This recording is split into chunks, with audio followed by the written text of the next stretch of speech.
I don't know if it's something that maybe is connected between here and there, making that happen. But anyway, can you do that? We can configure that, Butch. Give us a minute, and I'll call you back when it's ready. Okay. Station Houston on 2, we're configured for audio via... What about consoles that are usually sold at a loss? Game hardware makers want to encourage large-scale sales because of software commission. Increasing price in that case would be a net negative to the company. If you have enough consoles to sell to everybody, then you can afford to sell at a loss. But if you don't have as many consoles, honestly, the scalpers are probably doing the company a favor at that point. If I were to list 10 PS5s and I list them for $100 each and 10 poor people buy them versus 10 scalpers buy them and then resell them to rich people, the rich people are probably going to end up buying more on the secondary market than the poor people would. So in that case, the scalpers are even helping the the first party manufacturers. Like, Houston's with you, Butch. Go ahead. There's a strange noise coming through the speaker, and I didn't know if you... Does anyone find Destiny annoying here? True. I'm sorry. Let me restate my position to be more clear. I think every single thing should be listed for $1 in society. I read a study yesterday that shows that you can make insulin and PS5s for $3 each. And there's no such thing as R&D, and every company is just a lazy, greedy billionaire. And I think that every single thing in every single store should be listed for $1. Yes. Houston on 2, I've got a question about Starliner. Houston's with you, Butch. Go ahead. There's a strange noise coming through the speaker, and I didn't know if you could connect into the Starliner and let me keep mic and let you hear it. I don't know what's making it, but I don't know if it's something that maybe is connected between here and there, making that happen. But anyway, can you do that? Fuck. I feel like scalpers are taking advantage of an inventory issue, not a pricing issue. Implying raising prices would fix the issue isn't correct in my opinion. That's fine, but depending on how you look at markets, there literally is no such thing as an inventory issue. There's a consumption demanded at a given price. That's it. There is no such thing as an inventory issue. The prices would just continue to increase as the supply dwindles until eventually people aren't willing to buy the final product, basically, right? It's the meme of we'll never sell out of oil on the planet. The last barrel of oil will just be $1 million, whatever, right? We can configure that, Butch. Give us a minute, and I'll call you back when it's ready. Okay. Station Houston on 2, we're configured for audio via hardline and CST, if you want to give us a call. Okay, I'm in Starliner, and how do you read? 5x5, how many? Okay, I'm gonna keep the mic up next to the speaker. Copy. Hear that? At negative, Butch, we did not hear anything. That. All right, Butch, that one came through. It was kind of like a pulsing noise, almost like a sonar ping. Yeah, I'll do it one more time, and I'll let y'all scratch your heads and see if you can figure out what's going on. Here we go.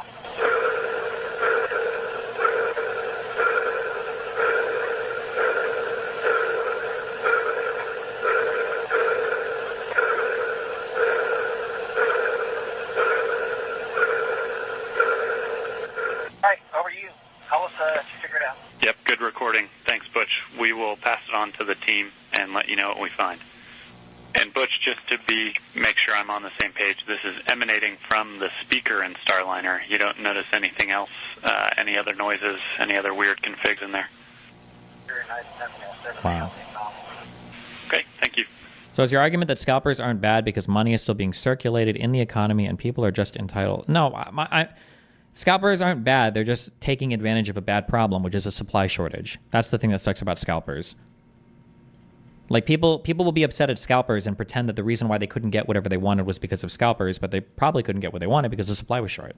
But people take the supply chain issue or the supply issue, and then they'll complain about scalpers when the reality was there just wasn't the supply in the first place. Like, people would assume if there weren't scalpers, everybody would get a system, or everybody, but that's not true. Scalpers are taking advantage of a shortage of supply, but nobody understands that. So, I don't know.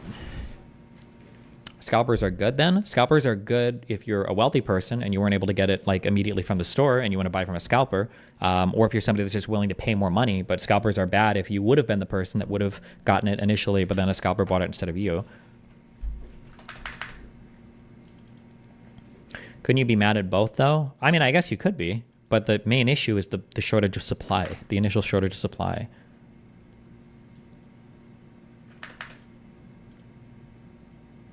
So we should overproduce? You should produce as many units as you think will be sold.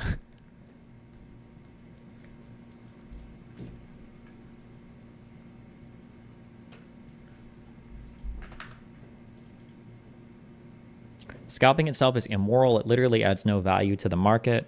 It probably, I mean, it adds a little bit of value to the person that buys from you. But I mean, overall, you're probably right. I think scalping is probably it's probably rent-seeking behavior. They're not really adding value, sure. Flows just like a Navy ship. They're reallocating, supply shorted goods to people that are willing to pay for it, but.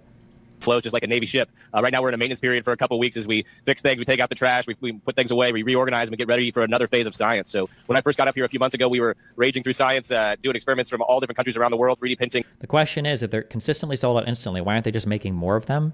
They do. People usually can only make so much for the first run, and then they make more for a second run. Like, that's usually what happens, right? Like, if you want to buy a PS5 now, hold on, I'm sorry. I used to be a gamer, okay? Am I crazy? If you want to buy a graphics card, if you want to buy a console, they're always available. You just usually have to wait a little bit, right? People lose their fucking minds because consoles are listed on the market or graphics cards are listed on the market and they can't fucking find any for the first few weeks. But usually there's a second or third or fourth run. Eventually they'll be there. But people lose their fucking shit when they can't buy it day zero. Just chill. Wait a couple months or wait a month. Geez, my God. It never used to be this way. Shut the fuck up. It absolutely used to be this way. I remember the Christmas the Christmas runs for trying to get certain consoles and shit where people would desperately be trying to find a Walmart or a Target that sold them that wasn't sold out. Absolutely this shit happened back in the past. Fuck off. Flows just like a Navy ship. Right now we're in a maintenance period for a couple of weeks as we fix things, we take out the trash, we put things away, we reorganize. Is scalping any different in the context, for example, of concert tickets? No, it's the same thing.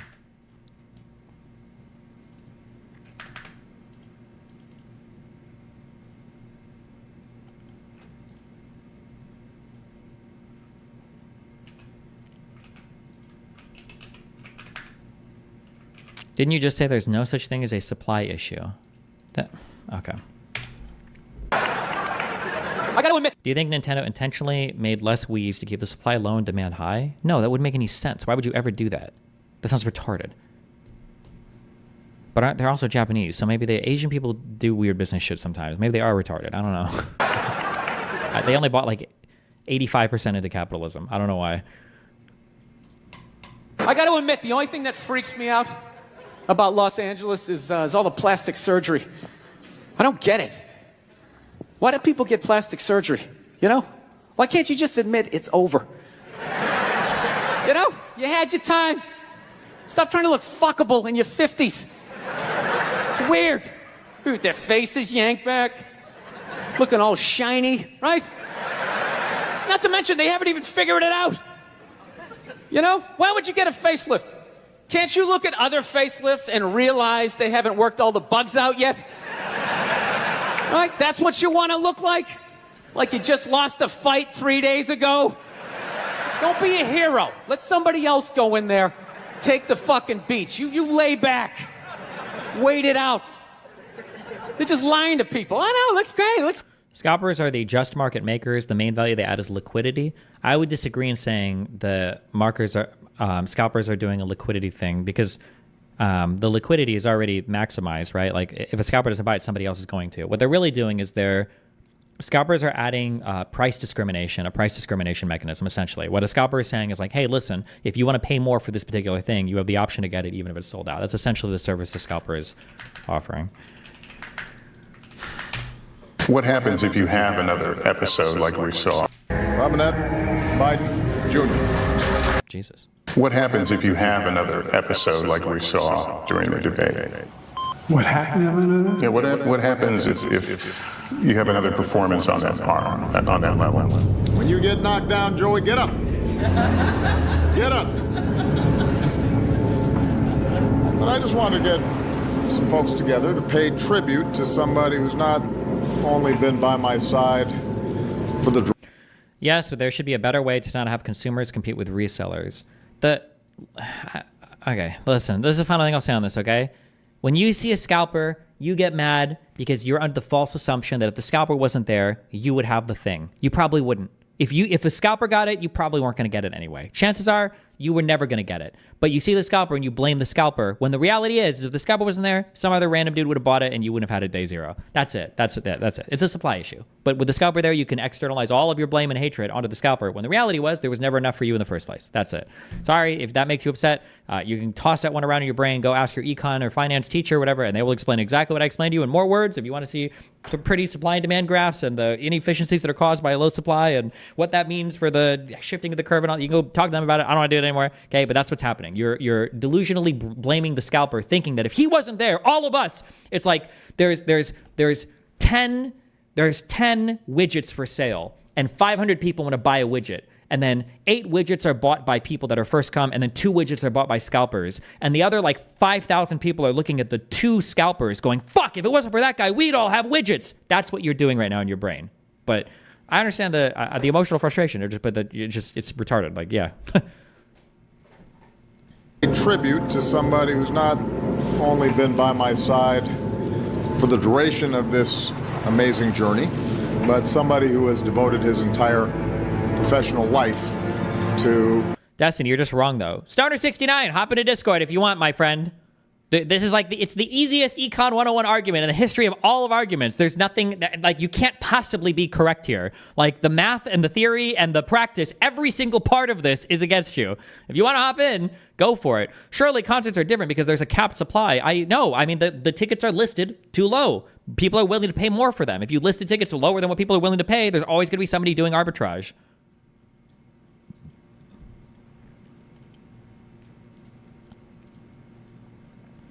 I'm here in stream disagreements. All right.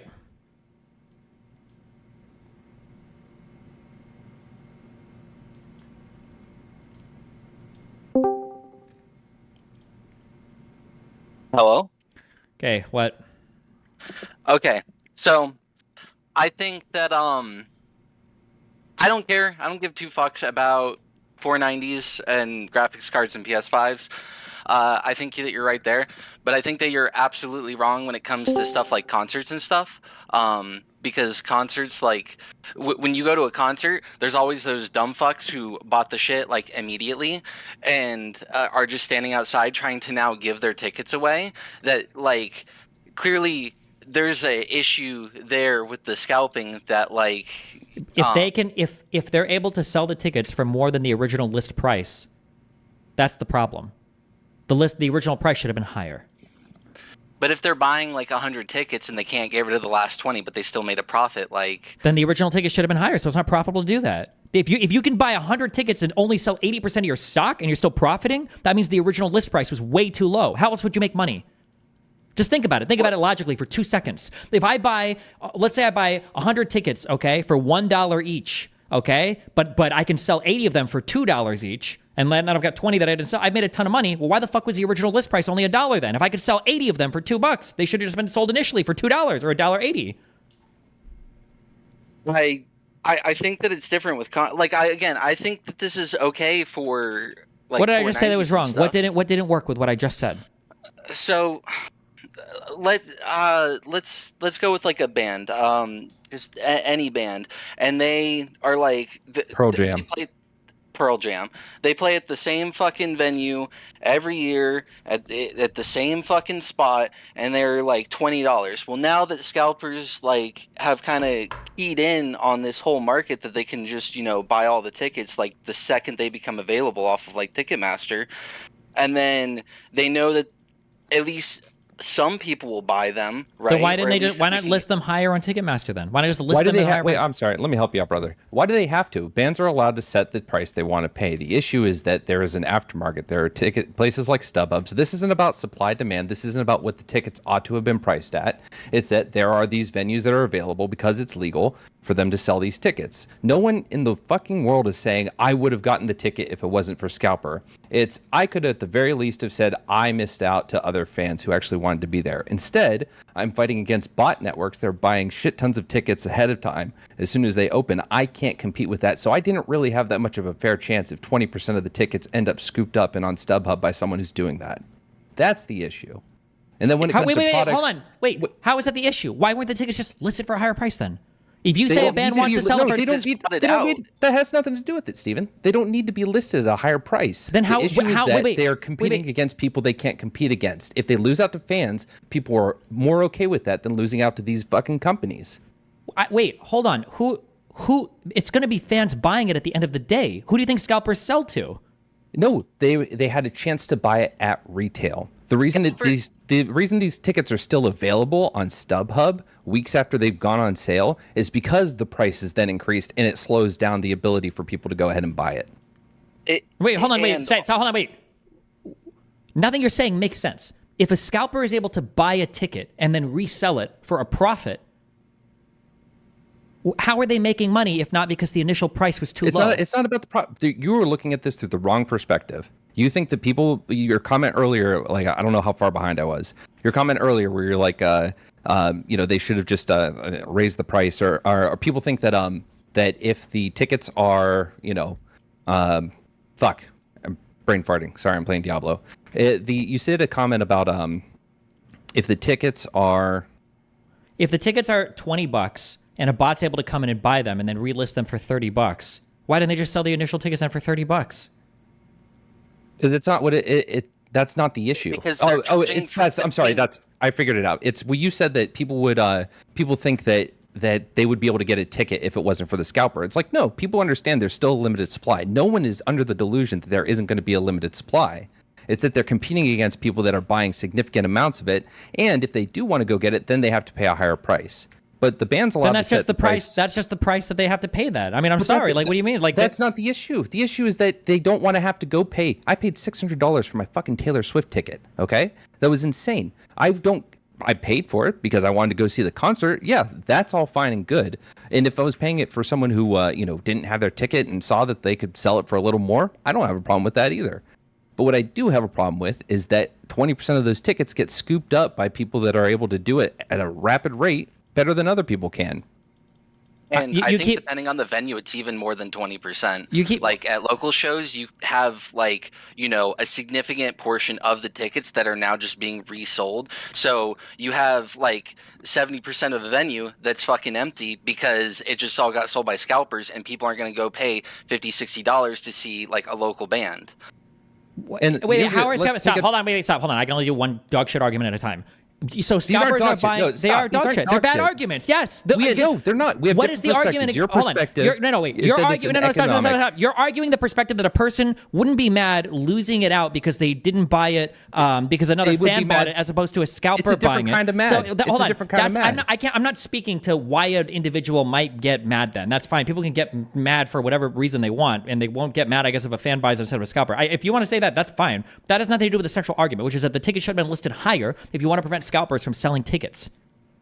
Why would you have to? You shouldn't have to mark it up to protect against scalpers. You mark it to what you think is. Still just scalp anyways. It's a concert. It's like a once in a this is this is what I said. The 490s and the PS5s are different from concerts. Hold on. One argument at a time. Hold on. Wait. Okay. Once in a lifetime. What are you talking about? It's a concert. You don't need to see this. You won't die if you don't see this. There's a certain price you're willing to pay. If a scalper is able to come in and buy something and resell it, it means that people were willing to pay whatever the scalper is selling it for. I don't know why you're.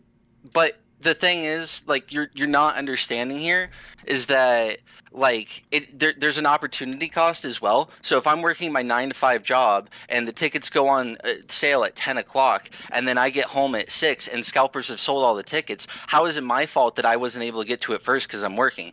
This is what people are mad about, on top of the fact that now I have to pay an opportunity cost premium for opportunity cost premium doesn't even make sense here.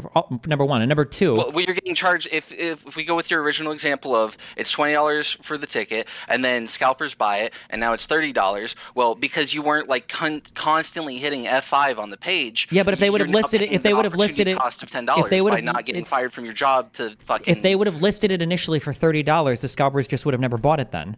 No, they would have charged $40.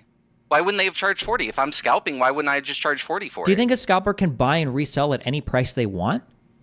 I think they don't need to. Increasing it higher, they just need to have a good enough margin for it. And stop. Hold on. Wait. Do you think that a scalper can buy and relist at any price they want and always make money? No. Oh, okay. Never mind. I understand. Hold on. I see a lot of yes in chat. Okay, you guys are just fucking retarded. I don't know what else to say. Okay, there's nothing to say. If you think that there is an inelastic demand, if you think there's an inelastic demand on every single thing that a scalper sells, you guys are a consumer brain beyond fucking all belief. I don't know what to say. Yeah. Jesus Christ. How is this a yes or no question of they can sell it for any price they want? Do you not know how like margins work? Like, what are you talking? Margin? What are you talking about for a margin? There are no margins here. They're just buying and selling. The margin is literally just the difference between the sell price and the purchase price. Well, we're not operating a complex business here. What are you talking about? 1% margin. They can't sell it at a 1 cent margin, obviously. But there's like, if there's a 5% margin or whatever, then yeah, they can sell it like anywhere beyond that 5% margin that they need to make a profit. Yeah, but you can't just sell at a 5% profit if the person won't pay a 5% increase in cost or price. Well, people are clearly paying it because then why do they just sold that for the original price? Because people are obviously also willing to pay a little bit more. Then they should sell it for more. No, hold on. People don't buy things because of margins. People don't buy things because of the margins. Nobody knows what your margin is when you're buying something. You buy it for what you're willing to pay for it. Haven't you said before that people are infinitely stupid at numbers? If somebody saw a 5% margin, they're gonna be like, oh, well, it's only 5% more, so I guess it's okay. What do you think the margin is on a ticket to a performance in a concert? You have no idea. Nobody buys tickets that way. No, but like, oh my God. I don't think that this is the right way to go about it. I think you've got this look of like, well, if you want to fix it, make the tickets higher. It's like, no, this is a consumer protection issue. We don't mark up the cost of goods in a way to ensure that people aren't buying them that ought not to be buying them. What? We're talking about concert tickets. There is no consumer protetion issue here. Stop. Yes, there is. We do this all the time. It's not about like, well, this is a critical good, so we must protect the consumers. No, the whole purpose of the Better Business Bureau is to ensure that businesses that many of which don't serve like some significant necessary function are still able to be, given some sort of check against fucking over their customers. The services being provided are as advertised or whatever. So what would raising the cost of tickets be in violating any good consumer practice? It's not about no. It's about that's not the right solution. You're looking at it the wrong way. You're like, well, just raise the prices. Well, no, fuck that. Don't make it harder for people who want to buy these tickets. Buy them. Make it so that there can't be these after seller markets until. Well, you already are making it harder for some people to buy them. What if there are fans that are willing to pay the higher price, but now they can't because the fucking retarded concert vendor or whatever listed the tickets for $10 each, but they would have paid like $50 if it was listed higher. The fans who are the ones who actually want to go see the concert and got there to the site were able to do so and didn't have to pay an exorbitant rate to do so. That the concert holder, the artist and their production company were able to say, we want to set our prices at this price and we want to make sure that scalpers don't get the tickets. So we want some law to be enacted that, up until 60 days before a concert, tickets cannot be listed on any secondary website. And that like certain companies are outlawed that aren't allowed to do, they're not allowed to use bots. Using bots to buy tickets is illegal. Things like that. Those are just simple consumer protection implementations that could be done. And it doesn't fuck anyone over and fans still get to go see these concerts. And bands aren't playing to empty venues. I don't think the bands playing to empty venues shouldn't be possible. I don't know what you mean when you say that. Like that's being caused by scalpers. I mean, I've been to a couple shows locally that like, it definitely feels like there was scalpers because there was people outside selling tickets, but like the pit area was like open. And I'm like, how is the show sold out? But there's like, what city do you live in? I live in Orlando. There's no way that scalpers are buying so many tickets that half the venue is empty. It's probably just nobody bought the tickets because nobody wants to go and see the show. And why did they say that the show is sold out or whatever? Probably to bring people to come because it's hype as fuck. Sold out. That'd be my guess. I don't even There's need no way scalpers are dumb enough to price themselves out of the market. They know what they're doing. Yeah, unless the tickets are being sold at such an inappropriate price. Like if they're selling tickets for $5 each and the scalpers can resell for like $10,000 each. They might be in some cases. So one of the issues here is that Destiny is right about everything, but also like there's a moral concern that a lot of people aren't talking about. So, like, everything Destiny said about scalping is completely correct. Is like when you have these low-priced goods, you have this huge mismatch between quantity supply and quantity demanded, and the scalpers are coming in here. But the problem here is that you have this constant attacks against scalping because this offends people's sense of justice, and it might be kind of reasonable.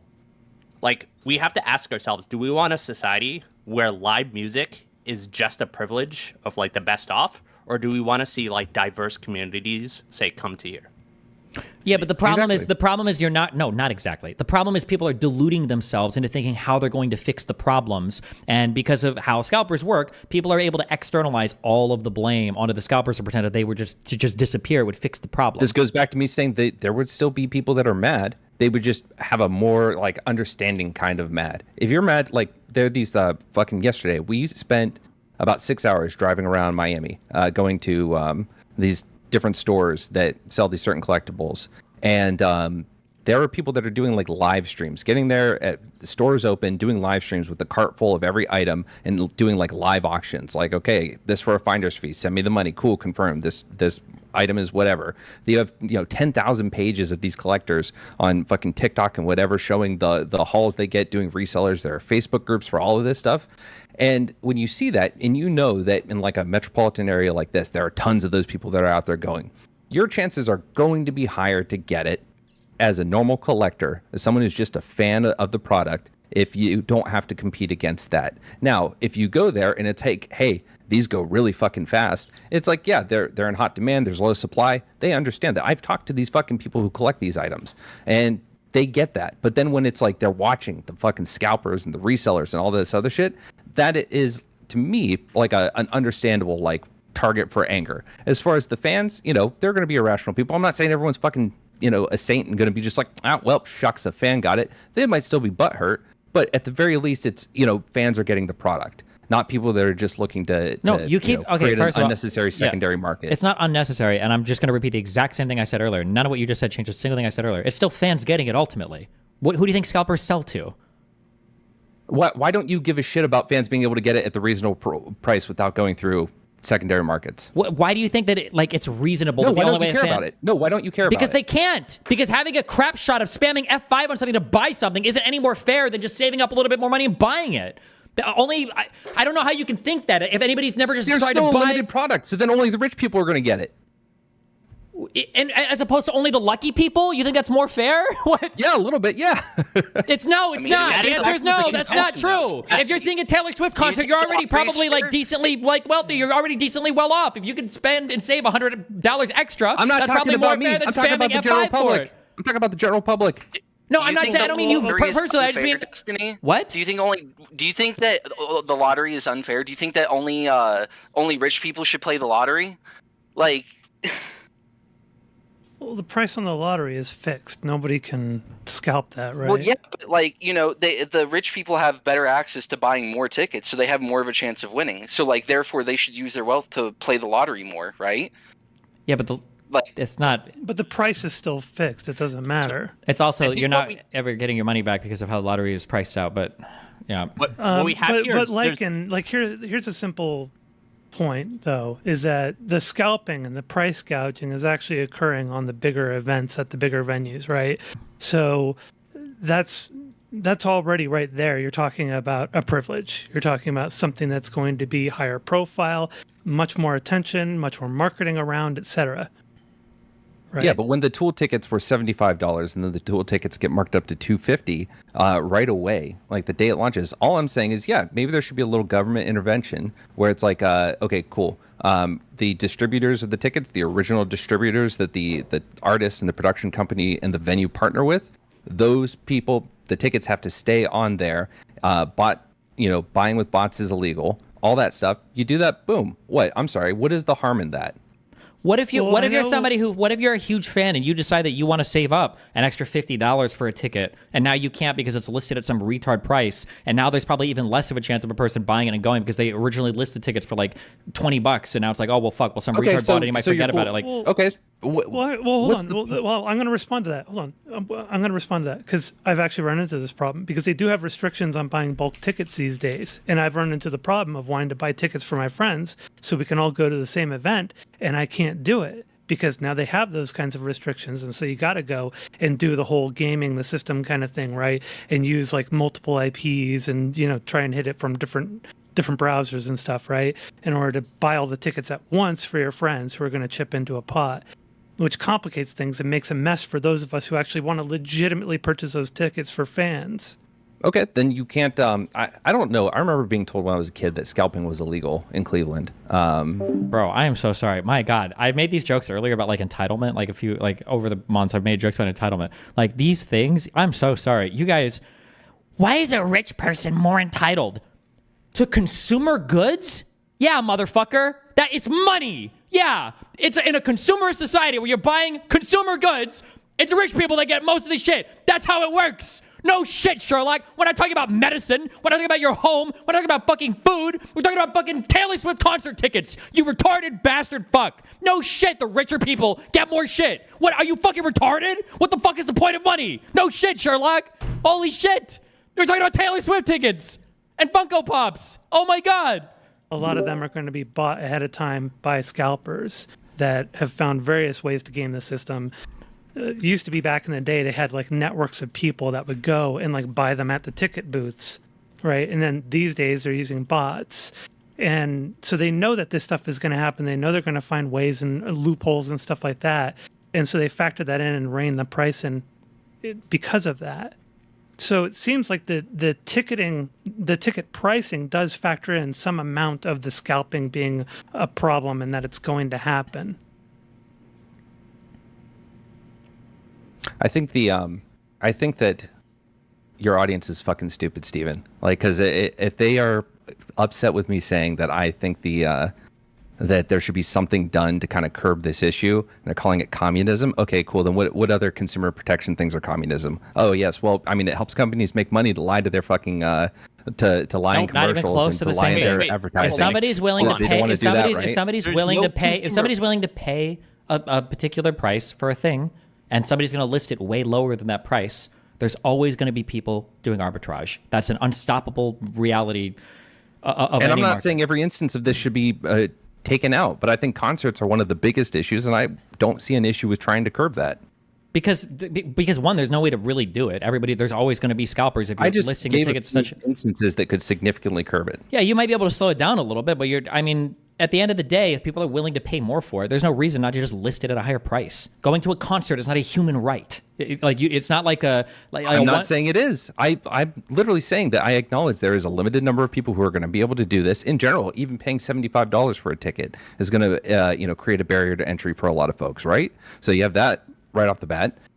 There are going to be a limited number of seats because these theaters or these stadiums only have 10,000, 25,000 seats, depending on how the size of the stadium and how things are set up. I understand there's limitations there. All I'm saying is, yeah, maybe we should make it take a little bit longer before the secondary market can kick in and give people a fair shot at getting a ticket. I don't see a problem with that. Stop saying fair shot. You're lying. It's not a fair shot at getting the ticket. It's whoever has the ability to sit at their computer and spam the refresh faster. That's no more fair than it's less fair than somebody who can spend more money on it. It's not even someone fair. With a bot network, someone who gets into AWS, sets up several accounts with unique IP addresses and goes ahead and starts buying rapid fire tickets. Hey, listen, at least that guy went through some effort. That's more a little fair less than fair, isn't it?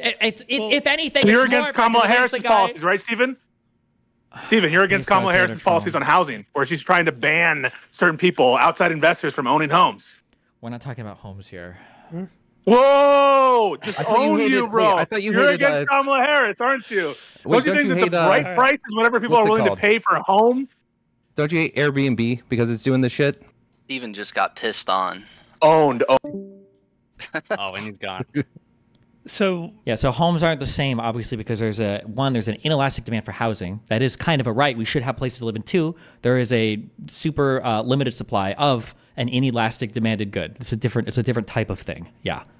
And by the way, some bands actually do make the effort to provide an early access means for the diehard fans to get their tickets. Like I remember when Mr. Bungle did their reunion tour a few years ago, they did that where you could go and sign up on their website and get an account on there and pre-order through an authenticated account to get the tickets ahead of time. And they did multiple runs of it because there were people still creating accounts and finding loopholes through that to get the tickets and find a way to scalp them.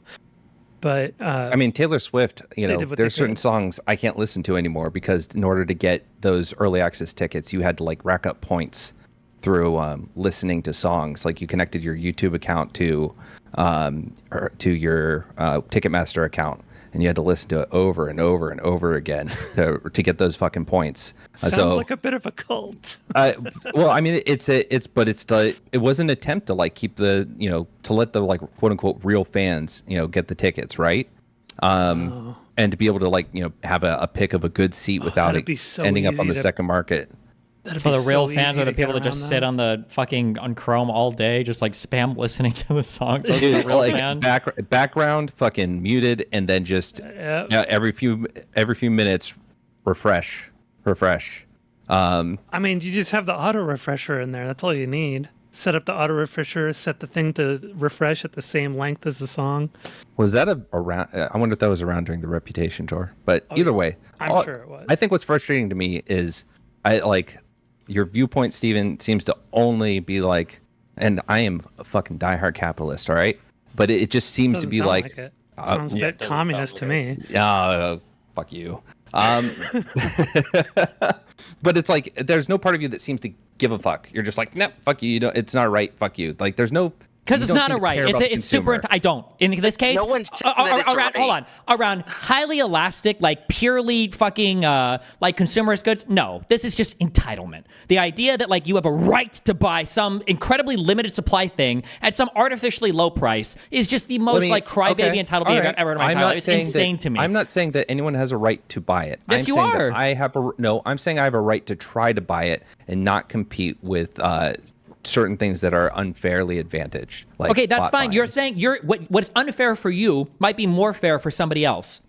Like an ordinary guy that's working a 9 to 5 who has like a real job, for him, it might be easier for him to save an extra $50 for a ticket than for him to sit at home all day long spamming F5 on a website, praying to God that he can be the first one to refresh the page because he's got a normal job to work, right? So what's fair to one person might not be fair to another. And you're just arbitrarily saying that like, well, the guy that can spam the refresh on the page, that's way more fair than a guy who might just work like a couple hours extra and be able to just afford like a higher price ticket. It was a fucking annoying, obnoxious thing. I was just bringing that up as an example of something that was done to try to curb the issue. I didn't say that's the fucking way.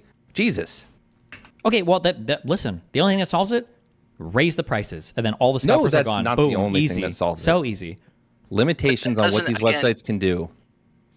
Well, raising the prices again, like for me, I mean, not to. I feel like maybe moving the goalposts here. I'm not trying to, but like I don't give a fuck about Taylor Swift concerts. But I think it's a problem when it's happening at like what used to be $20 local shows that are now $60, $70, $80 like local shows that like. You just, it's stupid. This is like, bands that I don't really know, and I'm not going to pay that kind of money for that the concerts are suffering for. Listen, it's a 3-hour drive north for me. You're telling me that if I go to Orlando, I'm going to find local shows that are selling tickets for $70 a pop and they're empty? No. Is this really happening? I'm going to be honest. I've been a local show. I've got a Sokol Auditorium in fucking Omaha like 25 years ago. So maybe it's different now, but you're telling me that I can go up to Orlando and I can find venues where the tickets are $70 each or whatever and it's fucking empty? There's nobody in there? I think so I saw Alisana at a venue like last year, and I think the tickets were like $50 a pop or $60 a pop, and like it was like me and 3 other guys in the pit, and it was like, oh yeah, like the venue was empty. And it's like, how is this happening? There are people out front like trying to sell tickets and shit like this, but like it's empty. And this isn't I don't believe you. You're lying. I don't believe you. That there are that these scalpers have so much money. They're not even scalpers at this point. They're just trolls. You're telling me that these guys are buying up the tickets so no one else can buy them, eating a massive $10,000 loss in front of the venue, and then it's empty inside just to troll you and fuck with your friends? At that point, it sounds like you've made enemies, dog. Like it sounds like you just have people that hate you or that hate the band. I think what it is that it's the people who do this for every single event, and like they can take a loss on any like a couple events here and there because they just make so much money off of the other ones that it doesn't really matter. So the scalping happens on the bigger venues because that's where you make the money. There's just not any money in scalping on a small show. Why can't you do it at all of them? Like if you're a business, because your time is money. Why would you waste time on these small venues that don't make you any money? Well, you because could go and scalp for a bigger venue. Business they're going on all the time. Doing all of of it. Like you're not just like you can, if you have bots set up, then you don't need to like sit there and hit F5 and buy 100 tickets. No, you can just have it set up to buy all of the events at these venues. So first, Well, of all, then you wouldn't be making any money. The small venues aren't using all the ticketing sites. The small venues, oftentimes, you're buying the tickets locally there, or they're using sometimes some of these smaller ticketing sites. But it's not the same thing. Like the scalping, the real issue with scalping is with the big venues, because that's where people will pay for it. People won't pay for it for the small venues. That stuff is little local gigs, right? So that stuff is what people pay $10, $15, $25 for. And they're not going to blow $50, $60, $70 for it, and scalpers know that, and that would be a huge waste of their time and money to do that. So I don't know, maybe that was a weird one-off experience or something, but I've never experienced that, and I do live music all the time, so I don't know, maybe you live in a bubble kind of environment where that kind of I would thing say happens. that example is the extreme, but I have felt like that overall, like shows have been emptier and emptier, like just in a general sense. You should talk to the venue owners or whoever manages it. Like, it's not scalping. 0% chance. You wouldn't make any money doing it. These people would be out of business. Why? Who would scalp at a loss constantly? Like that's like the worst criminal ever. I one question.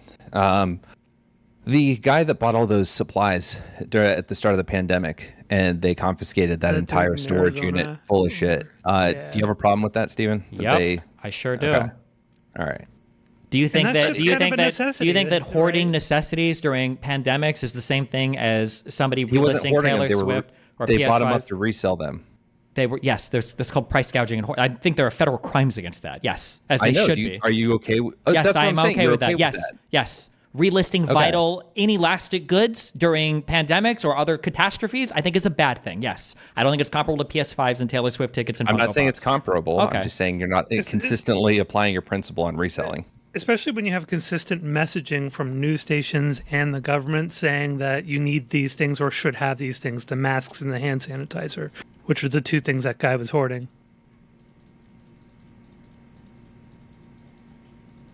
Debate one. So Lycan, yourself as a diehard Swiftie with a Taylor Swift tattoo on his right pec. How'd you know when you about paid that? When you paid that $600 for the show, how much of a markup was that? For the seats that I got, $400, I think. Woof. That is huge. I was right next to the fucking stage. Wow. God damn. So, since we've established today that you're a socialist, does that make you a champagne socialist? I'm not a socialist. I'm not trying to, say that the tickets should be given out for fucking free or that there should be price controls on tickets. If an artist wants to price their tickets at $1,000 a ticket for fucking nosebleeds, fuck yeah, do it. Don't give a shit. I'll think they're a shitty person, but I fully believe they have the right to do that. All I'm saying is there should be some market protections or consumer protections built into the market. And I'm not even saying that people shouldn't be able to resell. I just think that they should. There should be some limits, and people who want to buy it at retail should get a fair shot to do so. And I'm not even saying like someone dipshit in chat said, fucking. Please specify when you say fair shot, you mean whoever has the fastest computer and internet connection and lowest latency. Yes, I do think that is a fairer shot. So I'm sorry, we can't get to the perfect. Don't let perfection be the enemy of good, Steven. Well, there's nothing fair. There's nothing intrinsically more fair about that than somebody that's just willing to pay more for the ticket. So you say it is a little more. Yes, if you take out the people who have an unfair advantage and are able to get more, who aren't buying it because they want to enjoy the good, yeah, I think that you're making it fair for the fans. Who buys from the scalpers? I'm sorry, I don't know why you jumped to that point, because my point is being able to buy at retail. So the more chances to buy at retail. That's what I'm saying. Yeah, but you're saying it's okay. Okay, gotcha. Here's where I see sort of maybe a little bit of a gap. The consumers make the market, right? So the fact that, like, for example, I don't want to like demonize you here, but like you paid the $400 markup on that. So that meant that there was somebody there willing to buy that, and that created that demand. So I want to be Right. clarified real quick. I got the tickets on normal way for the Reputation tour. It was the Eras tour that I had to do this because despite previous standing with the Taylor Swift organization and that having promised that there would be available tickets, you can go read the news articles about how they fucked it up. And I ended up having to buy from a scalper to get a ticket. So normally, Oh, you didn't have to. You didn't have to buy it. No. And I'm not even saying like, well, I'm part of the problem. I'm fucking contributing to the issue by doing this. It's like, it was the only way to get it, but I don't think these should be around. Keep in mind then, hold on real quick. Keep in mind that if that scalper can didn't exist, you probably wouldn't have went, right? And that's fine because I can afford to buy through the scalpers, but there are plenty of people who can't. And Sure, I but want I'm as saying many that of when those you were talking people about like to the get chance. fans, if that scalper didn't exist, you wouldn't have gone to that because it probably would have sold to somebody else cheaper. Yeah, that like doesn't But feel I'm as okay with bad. that. Like I If think nobody was everyone's willing to okay pay with the that. $400 Why would you be markup, it okay wouldn't with have that? Why are sold you for the okay? You're $400 missing the show either way. Why does that matter? Because at least at that point, like I know that it's not like some scumfuck way of like the artists that I love like being successful. It's like people who want to go. Like it doesn't feel like, oh man, I lost out because I just don't have the money to do it. Instead, it's like, oh, people who love it just as much as I do are going. So like there's a silver lining of, well, at least the artist that I like is like seeing success. I don't believe anybody thinks like this. I don't think so. I don't believe it. I don't believe it. I don't believe that there's some guy sitting at home and all of his friends got to go to the Blink 182 Newfound Glory Good Charlotte concert and he's like, man, I'm so sad that I couldn't get tickets, but at least I know another real fan is there enjoying the fucking show. I don't believe this. I don't believe anybody in the history of anything ever sold like that has ever thought that some kid is at home while all of his friends are playing Gears of War 65 or whatever on their PS5. He's like, God, I didn't get a PS5, but at least I know another guy got it and he's probably enjoying the online play right now. I don't believe it. I think this is a straw man. Like, I'm not talking about that level of Zen altruistic mentality. I'm just talking about people having the best chance. David Chang, when he released his, I think, Noodle Bar, the only way to get a reservation, you couldn't cajole, you couldn't use connections, there was nothing you could fucking do. His own parents had to wait like a year to get into his restaurant. The only way you could do it was to log in on Tuesday and hit that fucking button and try to get your first seats. Like, there was no influence that could get you in there. I think overall, while obnoxious, that was the fairest system possible for a very hot restaurant for people to get access to. It was first come, first serve to a fucking T. So I like that. And I think that kind of should be applied to some of these Ticketmaster situations, StubHub situations. Good point. Like, and Steven, did you try to distinguish the homes things by saying that homes are inelastic? Is that what you said? Yeah. Don't you think these tickets are inelastic goods? Nope. Yes or no? They're not? They're not. But you just were given a bunch of evidence that showed that as the price goes up, quantity demanded doesn't really change. So you would agree they're inelastic, right?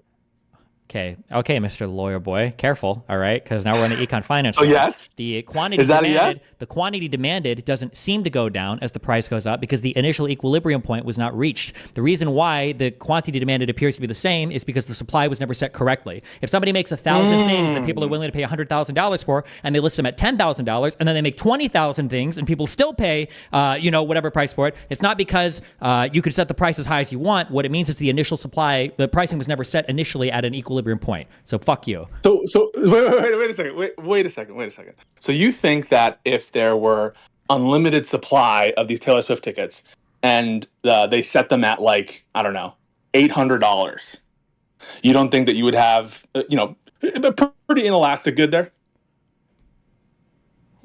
Hold on. Can you, when you say seats in the inelastic good, venue. wait a second. When you say inelastic good, what do you mean when you say that? Let me just. Yeah, that as price goes up, the quantity demanded doesn't change a lot. No, the quantity demanded would absolutely change. I don't think concert tickets are an inelastic good. No. So if you increase the price to a certain level, people are going to stop paying for it. Of course. Really? You sure about that? Yes. I have a question for you. Wait, hold on. Yeah, Let him finish writing down this. Yeah, wait. The answer is obviously you sure yes. about that? Wait, If you sell Taylor Swift tickets for $1 million each, you're only going to sell like 2, or maybe actually for Taylor Swift. Do you think that insulin an inelastic good? Insulin is an inelastic good? Yes, generally speaking, yeah. Okay. Is there like a shortage, and there can be shortages there can be like limited supplies of things that are still inelastic goods, right? Elasticity has nothing to do with the supply of a thing, but yes. Well, isn't that your argument for why it is that these are just appear to be inelastic tickets? That it's because the supply is like, I don't know, low?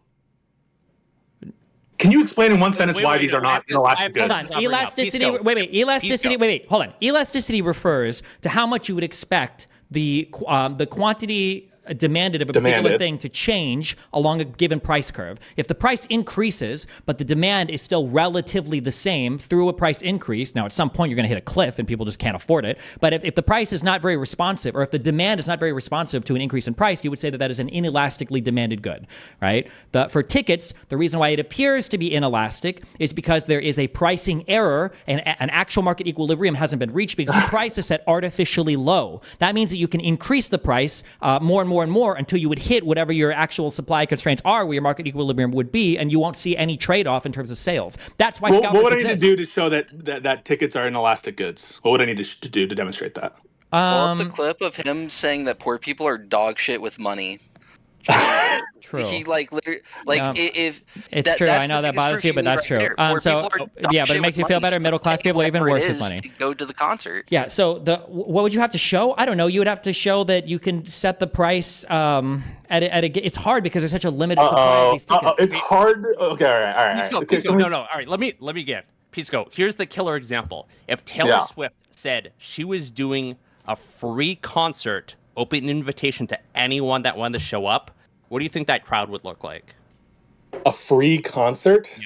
Free concert. I assume like there would be a 10 lot million of people. Yeah. That's me answering your question. But if you did a concert where tickets were $5,000 each, it probably wouldn't be 3 million people.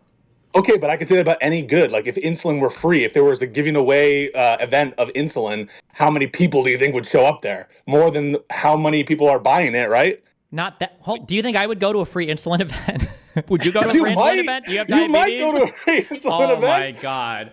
Wait. Are cigarettes inelastic goods? No, cigarettes seem to be quite elastic. You think that? You really think that? Aren't cigarettes like one of the prime examples of inelastic goods? Fairly inelastic, but keep in mind, there's no such thing. Wait, stop! No! It seems to be the case that when you tax the fuck out of certain things, even sugar, it seems to be that impacts the demand of that particular thing. So no, cigarettes don't seem to be an inelastic. I'm not saying that inelasticity, like just because a good is inelastic doesn't mean that quantity demanded won't go down at all. It's just that it's a different, it's like a smaller amount than you would expect. Sure. There's going to be, there's a range cigarettes for are inelastic goods and ticket sales are inelastic goods. Okay. So you guys can engage. I'm not getting trolled by Pisco. Go ahead. I'm not trolling. All right. And back to the housing example. I mean, this is it's a luxury to own a home. All right. It's absolutely a luxury. You could just rent. Isn't that your advice? Just rent? Only if you're black or Hispanic. Listen, because what you should be saying is, I'm okay with private foreign investment, foreign direct investment or whatever it is, buying up all these homes because that's whatever, and you don't need to buy a house. You could just rent. Isn't that the right answer? There's enough Chinese you should FDI, be against correct. Kamala Harris's policies. I am. Don't meme your way out of this. I'm not. You know you're in a box right now. You're in a box. The most about Kamala Harris ever since I found out she's not black. I can't call her the N-word anymore on stream. It's bad. I'm fully not supporting her anymore. I'm not. Oh my god. Okay, where were we? I don't know. I think you're aggressive to the opposition in a way that doesn't make sense to me. Like, because they're aggressive against. Well, okay. Let me explain. I think it's a different perspective. Like you are looking at it from what you believe is an economic perspective, and I am looking at it from a consumer perspective. No, you're not. And I am. No, you're not. Because in ways, what you're saying is anti-consumer. What? I'm sorry. Are you a consumer of Taylor Swift? Rabid. Yes. So you benefited as a consumer from a scalper. Yes. I did. And the thing that you're positing, it doesn't matter what you think, if you should or shouldn't have. You benefited as a consumer. If you would have said that the particular scalper that you bought it from was not allowed, you would have been hurt as a consumer. So for you to say that everything you're saying is strictly beneficial to the consumer and everything I'm saying is strictly not beneficial to the consumer, it's just not true. It's just a misframing of everything for some moralizing Reddit argument. Mine improves I'm sorry. If you have a ticket. You have a venue that's going to sell 10,000 tickets, period. No one else is getting in, right? Mm-hmm. Okay. If my solution is to ensure that the maximum number of people can buy as many seats as possible for the retail rate, how does mine not benefit more consumers? Because that's what I see as the biggest goal, is ensuring that people get to buy the tickets at the listed rate. Why does it matter? Why does the listed rate have to be so low? Because consumers, no matter your plan or my plan, consumers are going to go to these concerts, right? So that's the baseline. Everyone's getting to go to the fucking show. Then why sell it for anything? Why not just have it for free? Why not just open every single venue for free? That's a thought terminating. Well, how is it thought terminating? Wait, why not just make it free so that you're guaranteed that everybody's in there? No? Because obviously the tickets have to be sold. The people need to make money. The people need to get paid. Well, wait, if people need to make money, people need to get paid. Why not just make them a little bit more expensive? Why make it more expensive? Because that hurts the fucking consumer, Steven. How does it hurt the consumer? They're paying for it anyway. They're buying it anyway.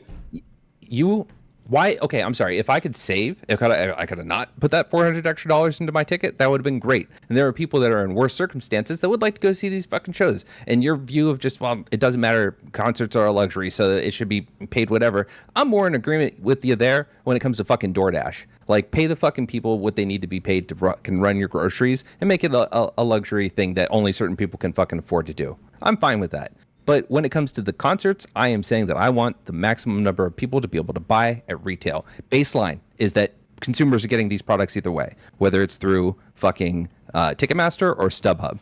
They are getting this either way. So the response of like taking away StubHub hurts the consumer. No, it doesn't, because they would still be able to get their tickets through this. There's a limited number that's going to be purchased. Sure, that's fine. This is called communism, and it doesn't work in the real world. It's not communism. It is communism. Yes, it's communism. I'm it is saying communism. they can set their fucking price. It is communism. It is communism. Well, You're literally talking about a command economy. You're talking about taking a scarce good, setting it at an arbitrarily low price, and pretending that it's going to be available to all of society. Steven, in my solution, they can still set the prices at $1,000. They can still make their VIP tickets $3,000. You want the price set so low that there's still going to be the ability for scalpers to profit, but you're going to try to find a way to make scalpers not profit because you want to make it available to everybody. And by everybody, you mean just the people that are lucky enough to happen to luck into the tickets. There's no way to do this. This is an unsolvable problem. It can't be solved. Concerts are a luxury good. There's only a limited amount of space, and you can only perform so many times. That's it. Not every single person in all of society will have access to concerts. I'm sorry, they just won't. Just the same way that not every single person in society will have access to super yachts, to fucking plastic surgery, to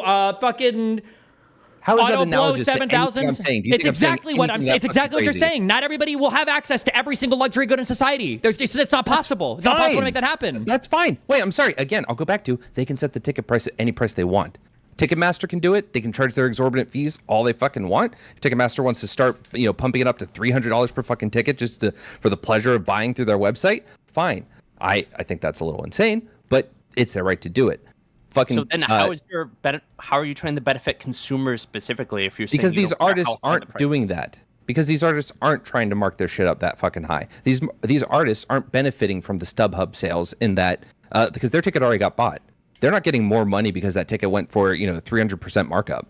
Why? Yeah. Wait, you're telling me wait, hold on. Artists don't get paid more based on how much money they sell via StubHub or whatever? No. If someone buys the ticket from Ticketmaster, the artist gets that ticket price there. No, hold on. If Ticketmaster sells a ticket for $10 or $1,000, the artist gets the same amount of money? No. That's not what I said. I said when bought through Ticketmaster, the artist gets the price of that ticket. When that ticket then gets put on StubHub at a 300% markup, the artist gets none of that. Oh, well then why not just sell it higher on Ticketmaster then? So the artist gets more money. Is already saying, I don't want to sell it for that price. Okay, then sell it for whatever and then let the secondary market deal with it. You don't have a right to tell people what they ultimately buy a thing for, what they ultimately value a thing at?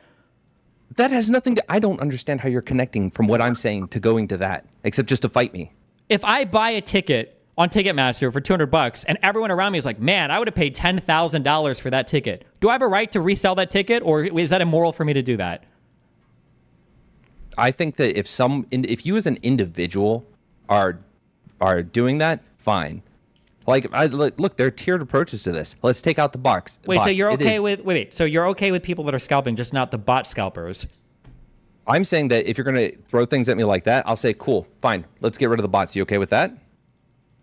I don't. If someone's allowed to buy 4 tickets max, right, and they can do it, and all the people do it, but we find that is a marked 20% reduction in numbers of tickets that end up on the scalping websites. I'd see that as a valuable improvement. So I say we make it illegal to use the bots. Are you okay with that? Wait, what's the difference, or what's the point? Because I just said that it made it 20% less tickets end up on StubHub, which means 20% more consumers got to buy at market value. Okay, hold on. Would you be okay if there was one person with a bot that bought 1,000 tickets versus 1,000 scalpers that bought tickets to scalp? Are you more okay with the second scenario than the first scenario? Yeah, that's assuming that there's going to be some. Yeah, no, but let's assume there was. Would you be okay with the second scenario? Well, no, answer my question first. What? No, I don't think there should be any. I think they should be set higher initially. I don't think any kind of restriction like this. No, that's not an answer to my question. What? I don't think bot networks should be banned. No, it's the markets are always gonna. There's no way to even get ahead of that shit. It's a waste of resources to even try to get ahead of that shit. Yeah, and you run into the same problem I brought up earlier, right? Yeah, secondary markets. Let them sort themselves out. But would you be okay with 1,000 scalpers versus one scalper scalping 1,000 tickets? Would you be more okay with 1,000 scalpers versus the one scalper scalping 1,000 tickets? Your question assumes that what I just set up, like there's going to be some balancing where now, because the bots are gone, a bunch more people are going to start buying that way. I mean, wouldn't that make sense? Not necessarily. We'd have to see it play out. So we start by banning the bot networks. We take some notes in the hypothetical I put together. I said there was a 20% reduction in numbers of tickets that end up on StubHub. So maybe it goes that route. Maybe we get to a point where it's like, there's really nothing we can do about it. So we took out the bots. We did make it at least harder. Greater barrier to entry to fuck the consumer over. I mean, I'll bite the bullet if Lycan doesn't want to. I think it is better if it's done on a much smaller scale than a larger scale. And then from the artist's perspective, I think the audience experience and their accessibility to the tickets matters to a lot of artists. And so having someone else being involved in whether or not their audience can have access to their tickets would be something that would bother a lot of That's artists. great, but scalping has nothing to do with any of that. The access is the exact same. You're not making more access by banning scalpers. There's still just as many the access. No, the access is different. It's talked about tiers. So there's certain people at certain tiers that wouldn't be able to afford tickets. So if it raises the price on tickets that I didn't actually set a price for, then it basically prices out a certain level of audience that then they're priced out. Then they can't go. But I didn't choose to price them out. Some arbitrary person who has nothing to do with my business and the venue that I made a contract with has decided that price. That's the issue, Steven. If I want to set the price ticket at $2,000 and nobody shows up, that's my choice. If I want to set it at $50 and the venue agrees and then we set that price, then that's me doing that with my audience in mind. Then go play in a bigger venue. There's a limited space. You don't own the space. Like, I mean, that's your choice. You're listing the space. That's how many people you can hold. Like, what I mean. But then you run into you literally then run into the housing problem because let's say you're playing in a city. You have small, medium, and large venues, but the difference between those small, medium, and large venues can vary so much. So you might not even be able to play at that city. So again, you're just increasing the barriers to entry for those people. No, but the scalping is affecting the large venues, the large events, the large draws. I mean, it's right? affecting the ones that are every going to sell out anyway. It's not just affecting the large ones; it's affecting it at every level. Yeah, he's right. It's also a thing for even small venues. If the show's in demand, doesn't matter whether it's a small or large venue, the scalpers will be present. The ones that are selling out, that are guaranteed to sell out, those are the ones that are mostly affected by the scalping, right? So that's going to be the real issue there, which is typically going to be the bigger events. It's not usually going to be your small local shows. That's not right. People generally choose events with the idea of trying to sell out, and they generally choose even smaller events with the idea that they're going to be able to sell out. Normally, they'll choose a smaller event. They'll run multiple shows over the course of 2-3 days to guarantee that they're going to have at least multiple shows selling out, rather than choosing one big venue where they're at half capacity. So I don't know. When I'm going to local metal shows in San Jose and stuff, I am not seeing people scalping for those shows. Maybe they're just not that high in demand, but it's not because it's at a small venue that it's not in high demand. That's just. None of us hold on. You guys aren't disagreeing. Nobody disagrees here. If you're going to sell out, then you're going to try to scalp it. Whether at a big, large, medium, or small venue, it's the ones that are selling out are the ones where you can make the most money. Yeah. Yes. Yeah. So the ones that sell out, but just so I can better understand, who do you feel like this process benefits when they say they're using secondary sellers like scalpers and stuff like that? Who does this benefit? People that are willing to spend more money to buy the tickets. Okay, and who does it disadvantage, if anybody? Anybody who would have gotten lucky enough to buy the ticket at the lower price initially. Okay, do you also acknowledge that it may price out an audience that I think would be able to have access at the lower price but not the high price? I guess. But they're already priced out. I mean, you can try to artificially bring them in, but they're already basically priced out. Right. So for me, it's also a PR hit, for example. So let's say I want to make my events affordable and accessible to people, and I set a certain price point with the idea that, listen, if you get them first, you can have them. As long as everyone just makes the same effort, whatever it is, then to me, that's much more of a positive PR spin for the artists themselves than if somebody comes in as a secondary scalper and then marks up the price. Why not, at that point, why not just do a lottery for tickets then for fans? Like literally have write in a letter about your favorite fucking song, and then you'll mail out tickets to 100 of the best submissions or some bullshit. Was that a good faith reply to what I just said? It was better faith than what you're saying, which is the spam F5 is the fair way to distribute tickets among poor people, pretending that poor people have some human right guarantee to attend a fucking concert. Yes, it was a much better. And not only that, mine is economically sound, and it's even better, more sound for the actual band themselves. Why not just sell the tickets at the price that they'd go for it? Now you eliminate the entire scalper problem completely. Number one. Number two, you make more money, the venue makes more money, the roadies and everybody that's working with you makes more money. And three, you've got more fan engagement, so at least the people that are getting the tickets are the ones that actually took the time to actually write in a fucking letter and get something. Yeah, that's a better faith reply than just saying, oh, they should list it at $5, and whoever spams F5 is the one that actually deserves the ticket. So yes, it was a good faith reply.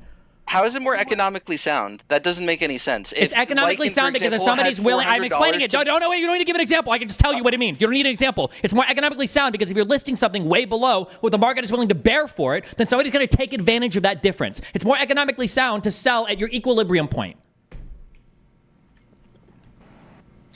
I disagree. I think that like economic sense, I mean, maybe in this specific example, but that doesn't take account for the entire economy. Just to be clear, you disagree with that market equilibrium is a real thing? Is that what we're disagreeing with right now? No, I think that if you charge, like, again, you already said that scalpers are rent-seeking behavior. So, like, ultimately, if you're spending an extra $400 on a ticket, wouldn't it make more economic sense to have that $400 be spent at a restaurant, be spent on Uber Eats, or something that actually is, like, going into the overall economy? It doesn't make more economic sense. Why would your money going into the tickets? Why would your money going into the ticket? Because you're going to spend that money elsewhere. You're not going to, if you have $400 that's not going to a scalper, you're going to spend it elsewhere in your life. Yes, you're doing a bastardized version of the broken windows fallacy, okay? It's not working here. You could just sell the ticket, the original ticket, for more money, and your money is going towards the venue and the artists and all the people working there. What do you mean?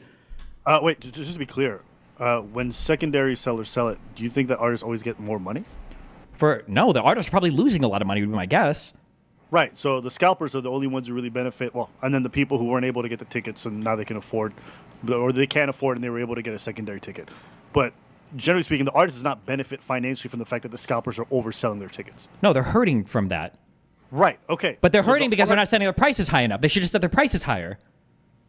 The scalpers are winning because of bad pricing initially. Okay, let me ask you a different question. Do you think there's a PR nightmare involved, or do you think there's any kind of bad PR involved in overpricing the ticket? I don't know if there would be or not. I don't know. Try it, see what happens. I mean, there might be a little bit, but... So you don't think artists really rely on relatability and for a lot of them, at least in their core message, things that appeal to the everyday person? You don't think that them pricing out a lot of people who would otherwise be able to afford a reasonably level ticket wouldn't be hurt by the PR?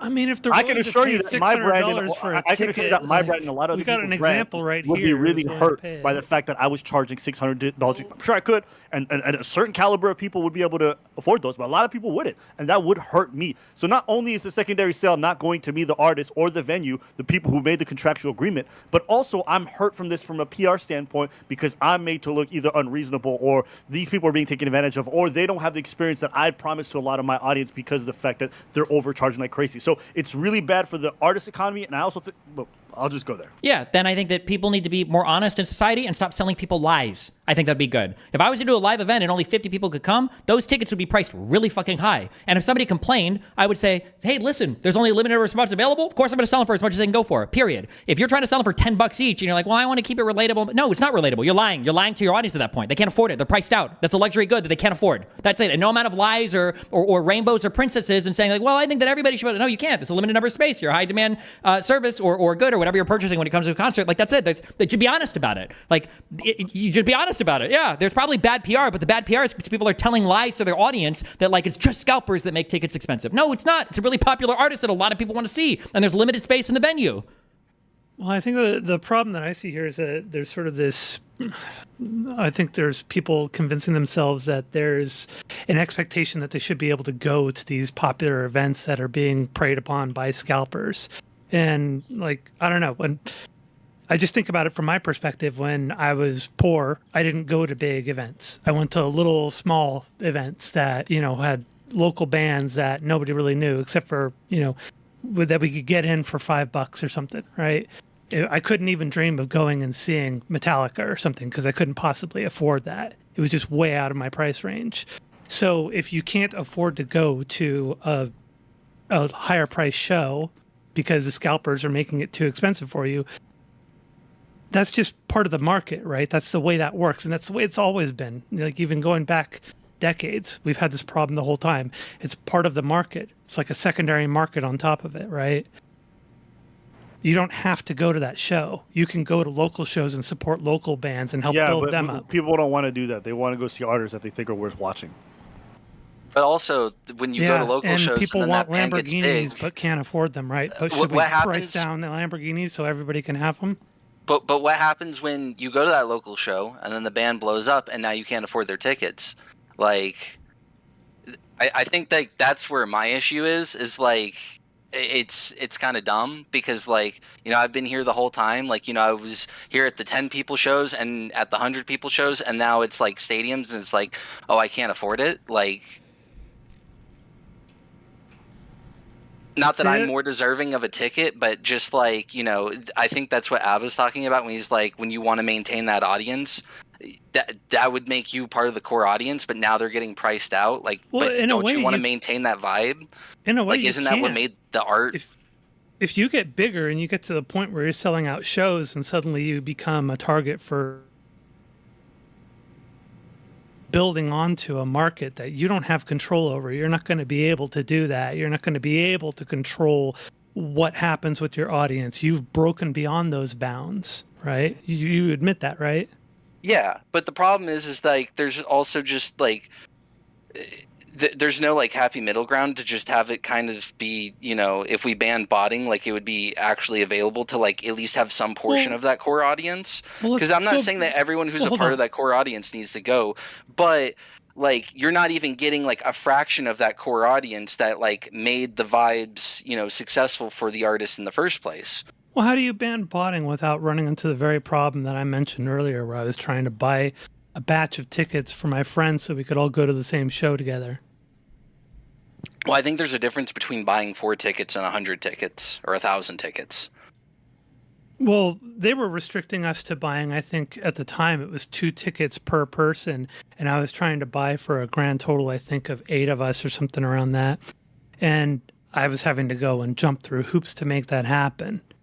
And and that was just based on their IP restrictions. So I was effectively having to do the botting type of strategy to get those tickets for my friends.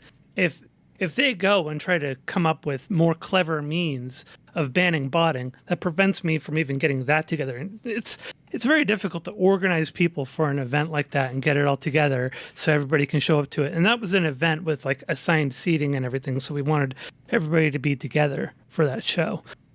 So these things, if you start implementing these things, they have a way of down the road screwing over people who are not actually trying to take advantage and fuck people over and make money off of it, but of actually, like screwing over the people who are the actual fans and going there to see the show. All right. Another question. Would you guys be against it if people developed ways to stop scalpers? And let's say, for example, requiring the ID and whatever thing to be, let's say at the time of buying a ticket, I had to provide an ID and some form of identification, and that upon entering the venue, I'd have to provide the exact same ID in order to be able to get in. Would you guys be against something like that?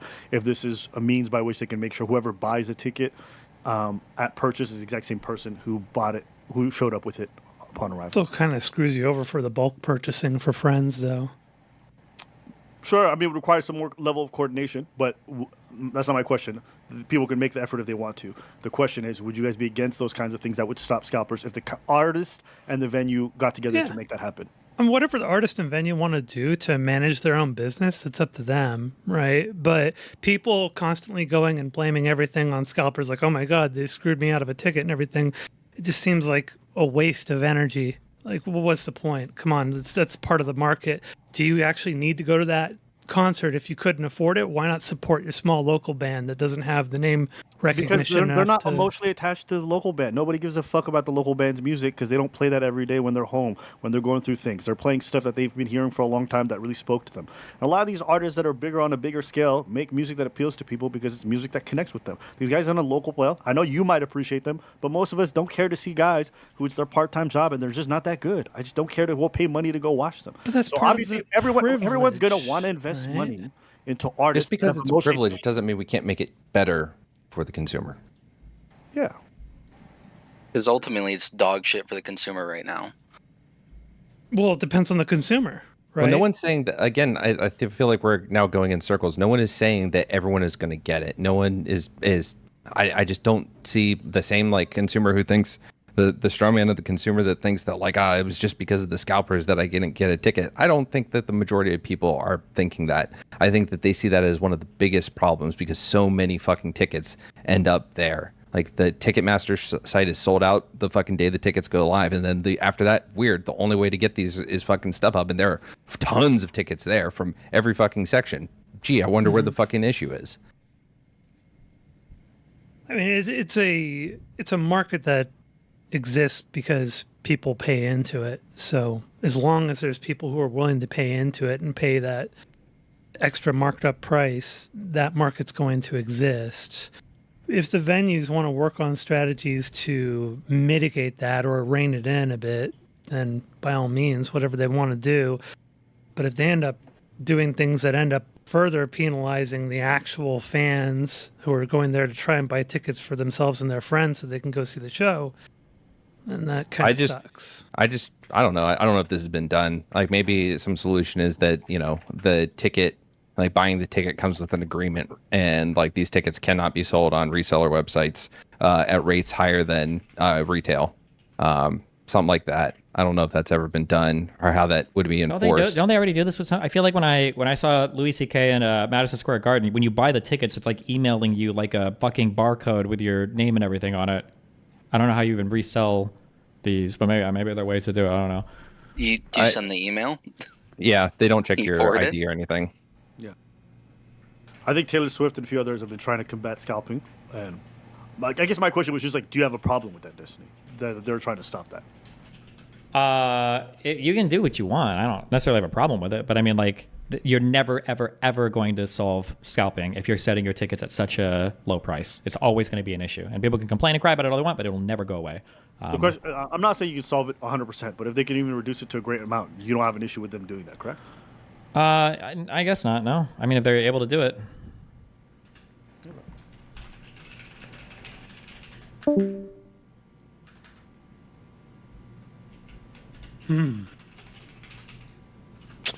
Did we fight about this before? It comes up every now and then. It's one of my anti-consumer takes. You can trigger my audience on. I can weed out the commies. So, are you? Because it seems like a lot of your audience agreed with you. What do you mean? I mean, I don't know. Were you getting one guide earlier? Because by looking at my replies, I think the majority of the audience agrees with you. Pretty sure it's like if the majority agrees with me, it's like 51%. My guess right now is that it's probably 50-50 or 40-60 in one way or the other. Can we get a poll on that? It feels like every time when it's Steven by himself, chat's just shitting on him, but if somebody else joins, chat's shitting on whoever joins. Yeah, especially like him. I mean, like I was getting, shit on, and then Abba came in and said the same thing I did. The tone shifted in chat real quick. He's got the bonus to charisma rolls. He's got that buddy of the year buff. What was the fight between you and Pisco about housing? He trolls. He just likes to come in and troll me sometimes. Hmm.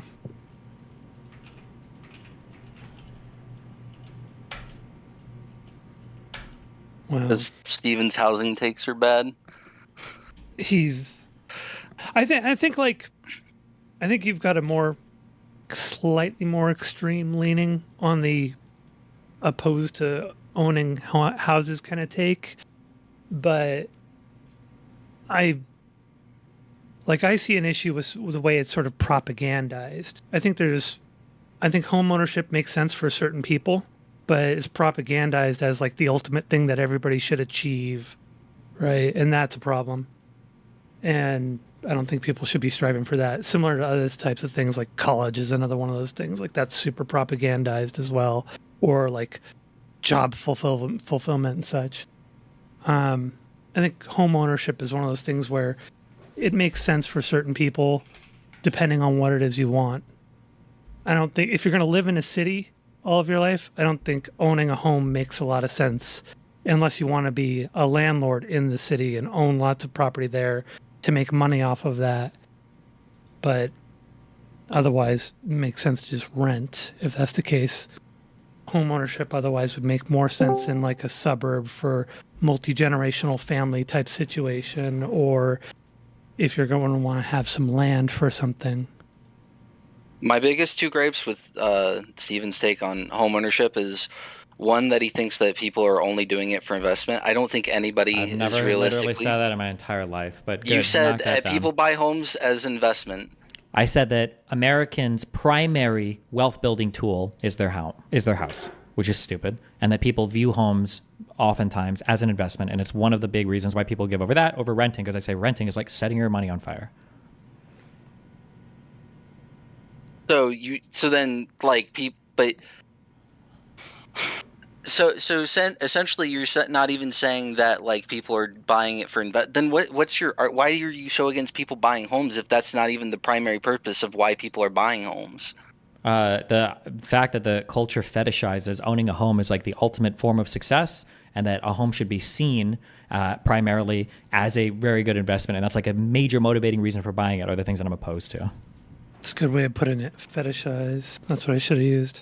I think the only reason I want to buy is because everywhere I live, and this is before like the pandemic, the rents can go up exorbitantly. And they've been doing so the last 2 years in Florida. I think they were before I even moved here. So getting a house and having a fixed price and not having to deal with that changing would be really nice. Otherwise, I really don't care about owning a home. And you probably should. But I mean, like rents can also fall, and I mean, it depends. I mean, it depends on the markets, right? The other, I was just gonna say the other thing that I disagreed with about this was from the argument from the other day, with I think his name was like Big Al or whatever, that 30-minute conversation before that one debate, where I think you made the argument, Steven, that people can't, like if an air conditioner goes out, people can't afford that. But I don't think that's true at all, because like the God, I'm forgetting it now. But basically, one of the government agencies basically did like a survey, and the average American has over $5,000 in like saving. So like if they can't afford, to do repairs on a home with like the money that a government agency said that the average American has in savings, then like I don't know. I just thought that argument was also just wrong, because that doesn't make any sense. The average American has $5,000 in a savings account that they could spend at any time on. I don't know if it's a savings account or just like $5,000 in liquidity or whatever. But basically, they might be able to throw it on a credit card or something, probably, sure. But I mean, it's still expensive. You still have to spend the money.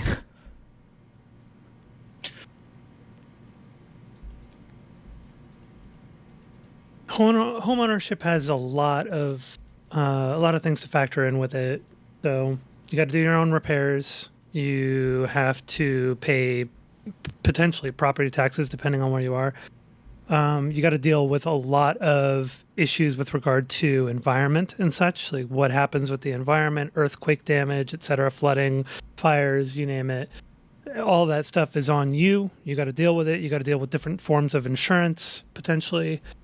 And so these are things that you all have to kind of factor in. So home ownership is a really big thing to buy into, and it's just a thing that like oftentimes isn't really talked about. And so people are sort of chasing this dream of owning a house, and it's not really talked about all the things that go into home ownership, and like why it is that you might want to own a home versus maybe why you wouldn't want to own a home.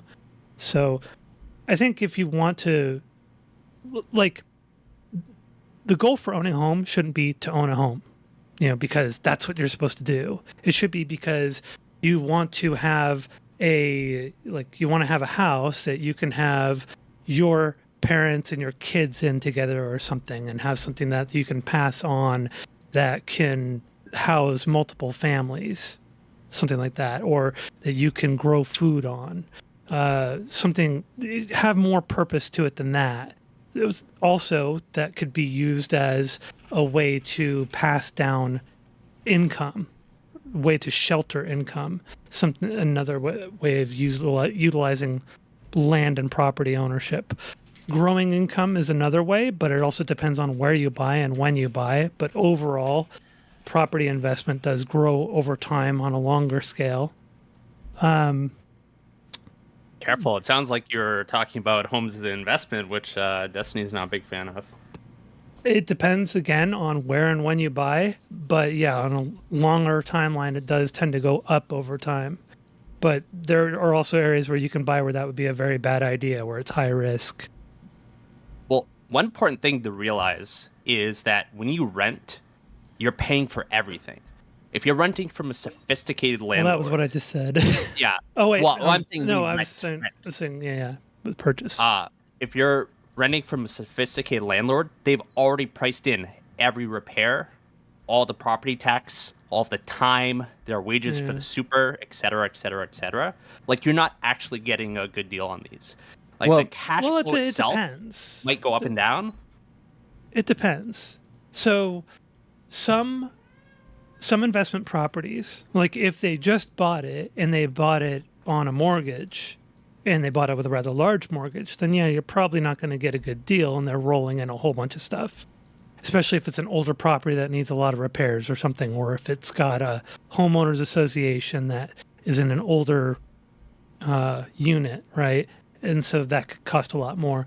But if it's something that they've owned for a while and, you know, they have it outright, the title is in their name, so they don't owe anything, then you might actually be getting a pretty good deal, and you're not actually paying that much because they don't owe anything on it. Maybe they're just paying property taxes and then a few maintenance costs or something. I think like the Wait, hold on, just like correct. No, you should always be getting a somewhat bad deal on rent by definition.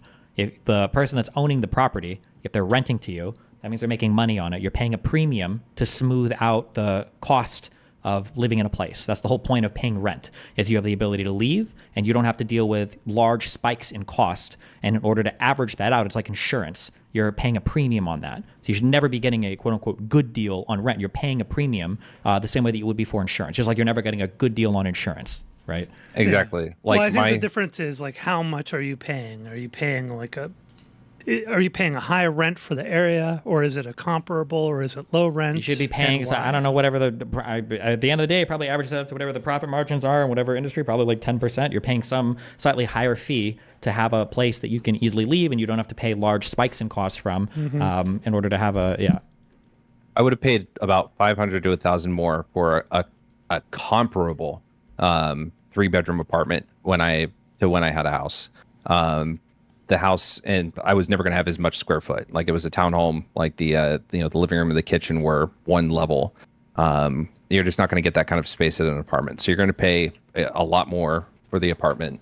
So that's like a benefit, I guess, to the house part, is you're not paying as much. Plus, if you buy new construction, or if you have really good inspectors when you buy it and it's not that old a home, like, how long do I have left on the roof? How long, am I going to have on this water heater? Things like that.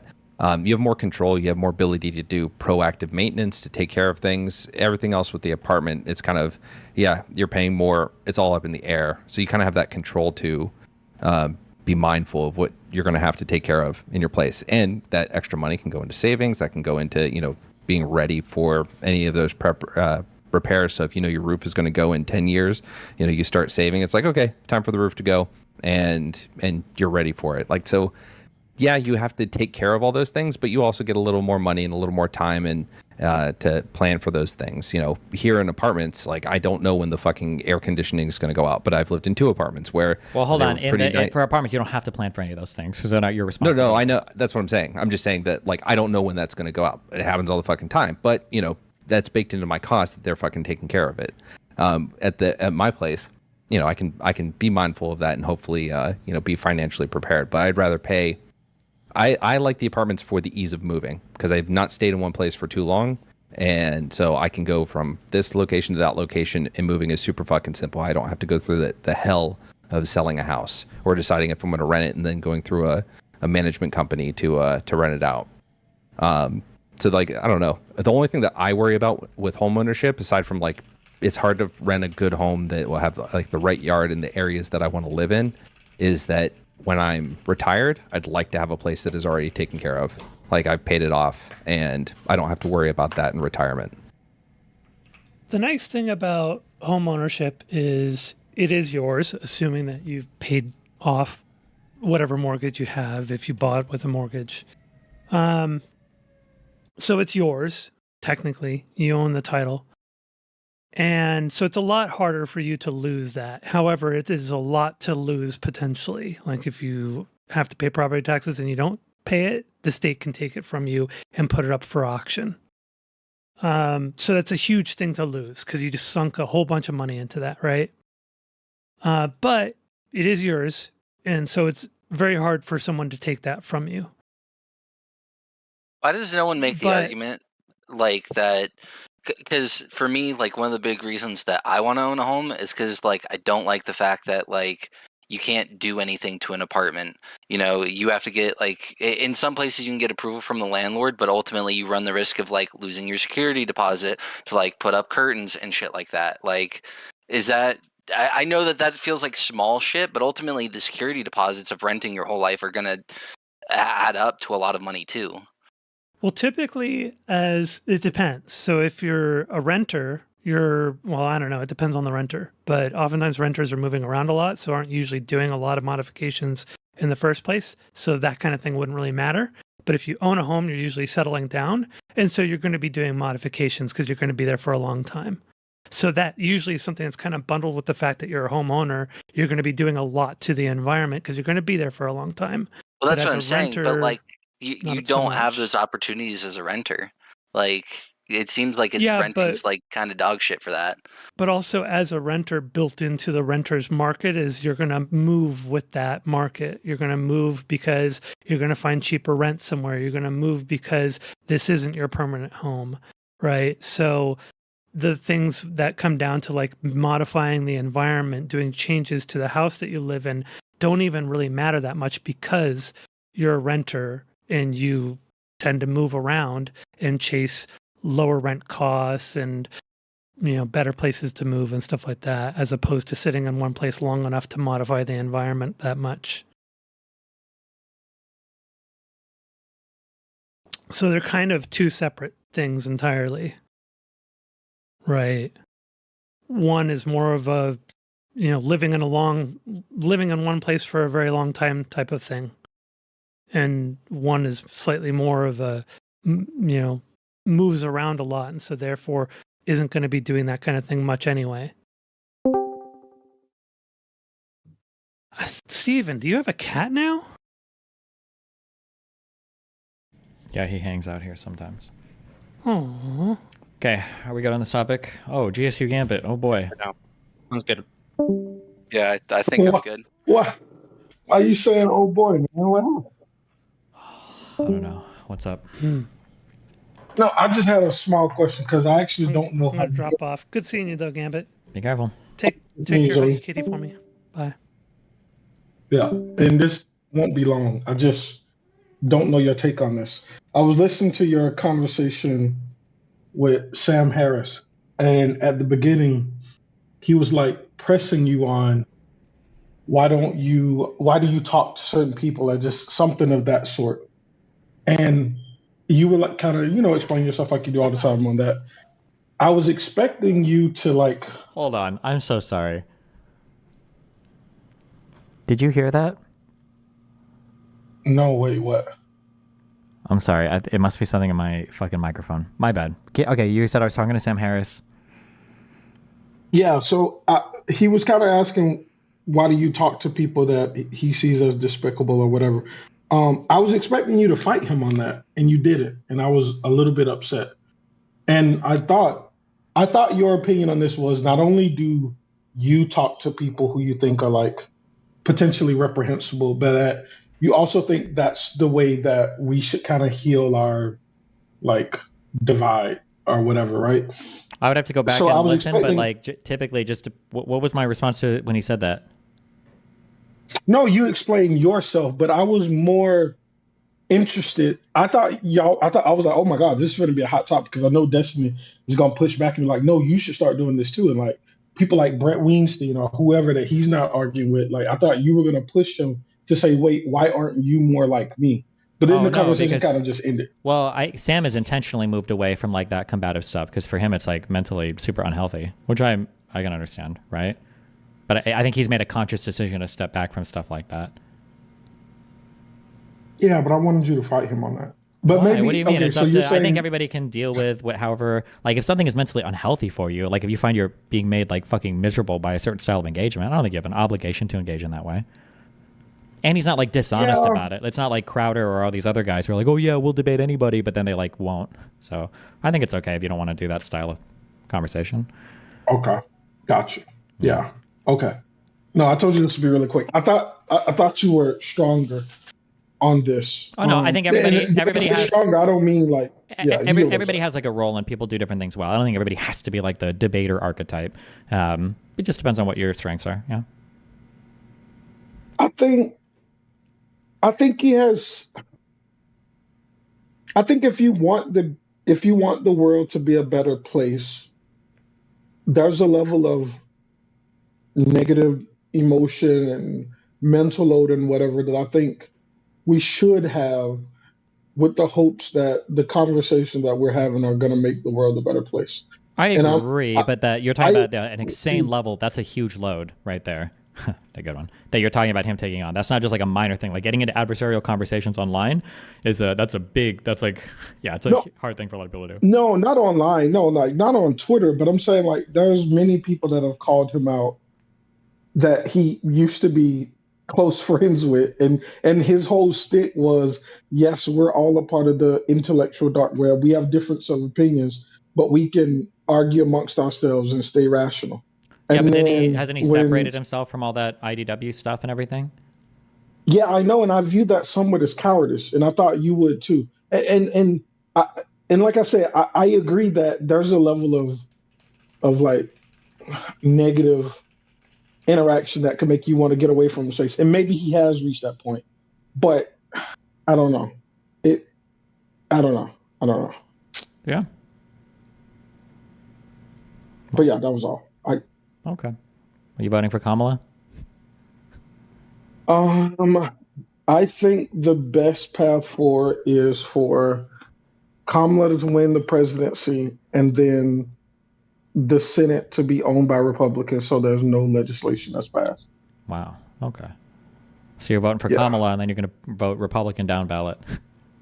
I can't bring myself to vote Republican, but that's what I hope happens. Okay. I'll take it. I'll take it for now. Yeah, okay. That's crazy. Okay. Wait, so you're like super pro Kamala? Or you're just super pro non-Republican Party? Non-Republican Party right now, yeah. Yeah, okay. Yeah, that's where I'm at too. Same, yeah. Okay. Well, I love you, buddy. All right, love you too, bro. Talk soon. Be careful, bye. And the other anti-consumerist takes we've got. Let me weed the weak and the commies out of my fan base, one take at a time.